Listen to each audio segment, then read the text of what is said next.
Hello everyone, in this video I'm going to show you how to install Windows Vista. In case some of you don't already know this, I should warn you that Microsoft does not support Windows Vista anymore in any way whatsoever. Mainstream support ended all the way back in 2012, which means that there are no new features added to Windows Vista since that year, and extended support ended in 2017, which means that Windows Vista is not receiving any security updates or security patches.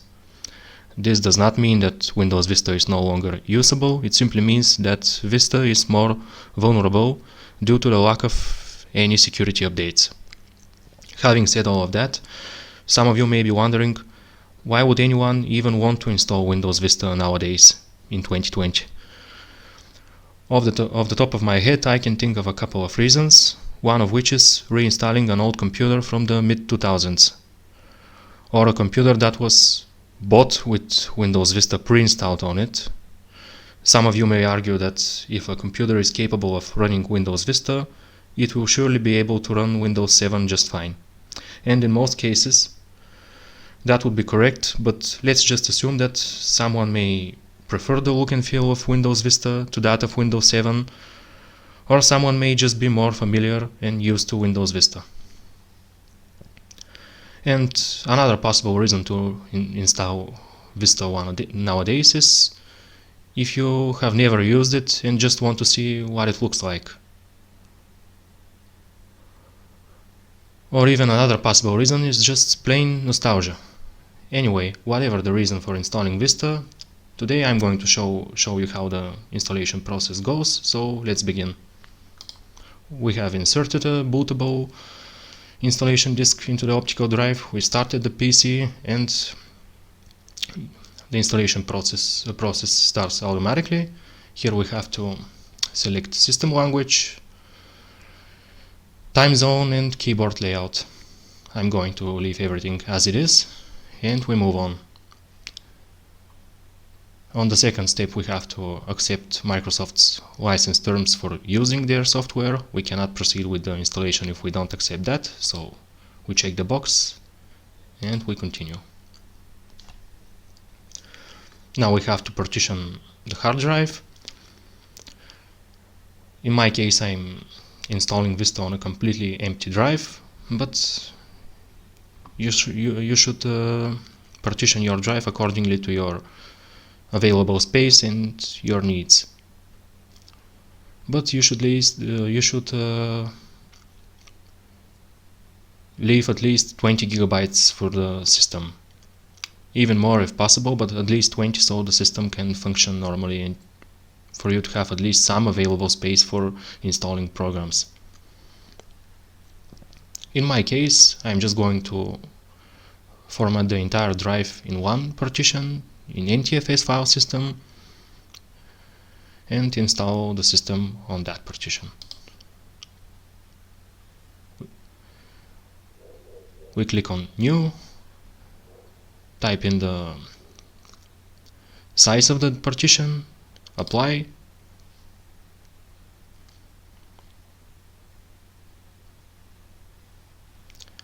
we select the partition we want to install the system on if there are multiple partitions, and we click Next.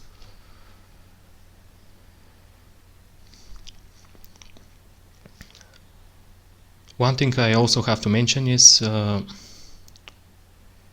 if in case you are not doing this on an old PC but on a rather newer one, chances are you won't be able to find any drivers for Windows Vista anymore. So if you're just installing Vista out of nostalgia or you just want to experiment, I suggest that you do this on a virtual machine. If you install Vista on a new PC, you will probably be able to install it just fine, but after the installation is finished, you won't be able to find any drivers since this is a quite old operating system now, and PC manufacturers just don't make drivers for Vista anymore. And even if you go to the websites of the separate components manufacturers, you still won't be able to find drivers for Windows Vista. And after installing it on a brand new PC, you will be pretty much left with a barely usable system. The system will function just fine, but you won't be able to do anything from it. So either install on an older computer or use a virtual machine. If you don't know what is a virtual machine and how to create one, let me know in the comments down below, and I will do a video where I will explain what a virtual machine actually is and how to make one. Having said that, now we just have to wait a couple of minutes for the installation to complete. This is an automatic process.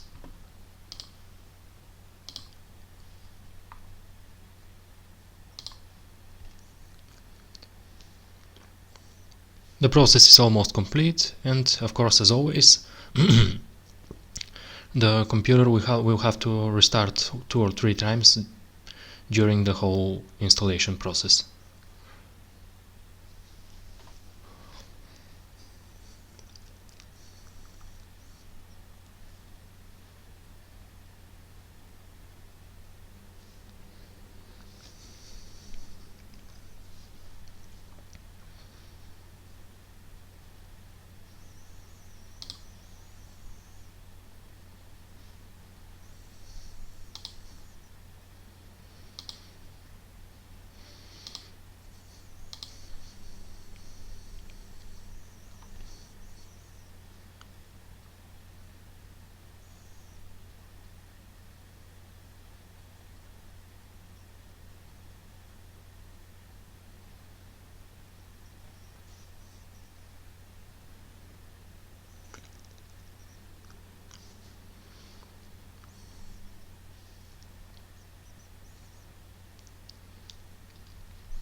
And now we have to reboot.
Now the system has to reboot a second time.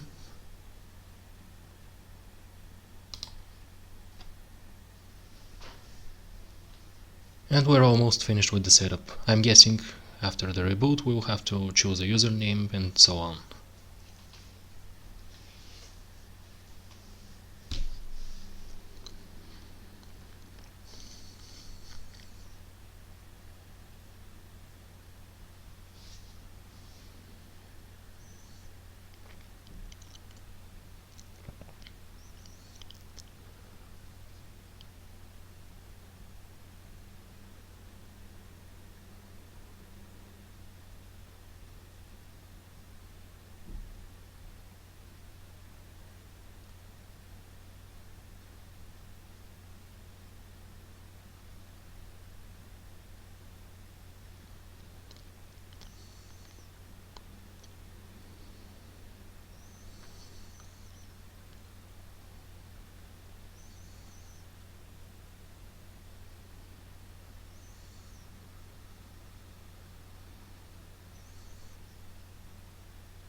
Yes, we have to type the username,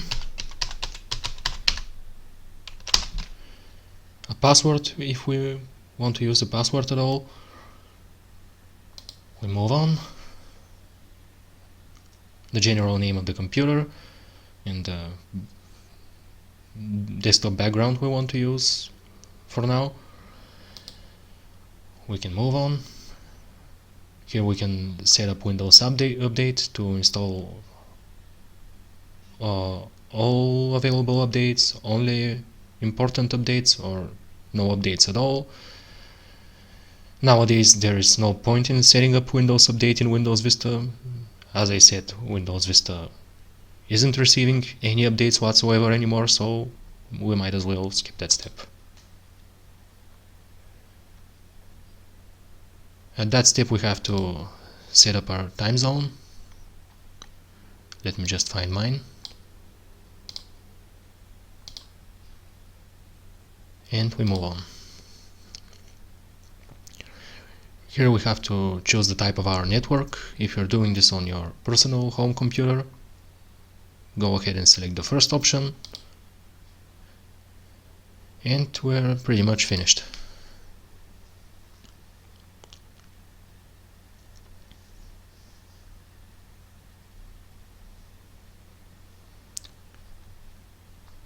Now we have to wait a couple of minutes in order for the operating system to set up our desktop.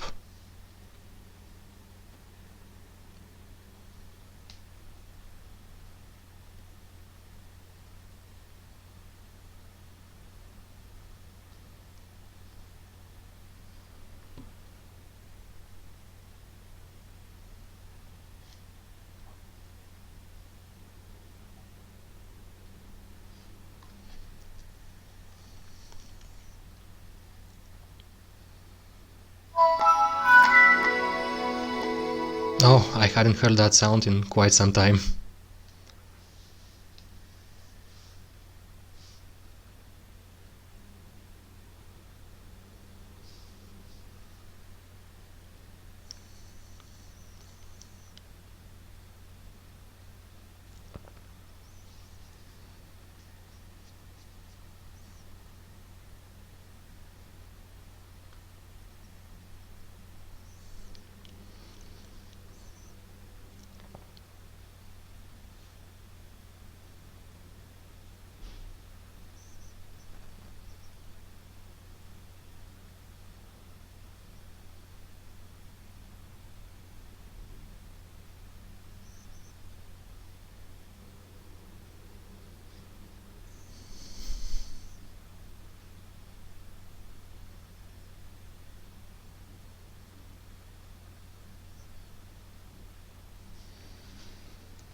And this is Windows Vista. The installation is finished. As you can see, the interface is very familiar. It probably looks kind of archaic to most of you if you haven't used it before, but keep in mind that Windows Vista came out in 2007, if I'm not mistaken. And the previous version before Vista was Windows XP, which came out in 2001. Visually speaking, this is a kind of a big change from the interface of XP, but Windows Vista has kind of a bad reputation regarding stability and everything, while Windows XP was one of the best versions of Windows ever. Windows Vista looks like kind of not looks like, but was generally accepted as kind of an unfinished prototype of Windows 7. But after all, it wasn't such a bad operating system. It's usable today if you have an older computer. But in comparison with XP, despite the visual changes, XP was way better than Vista. Well, that's basically everything for this video. If you want to see anything specifically in Vista, let me know in the comments below. I will do my best to make another video if there's something I have missed. If I wasn't clear enough in any of the steps, let me know again in the comments below. I hope the video was helpful. If you did find it helpful, I would appreciate it if you subscribe to my channel and give me a thumbs up, and I'll see you in the next video.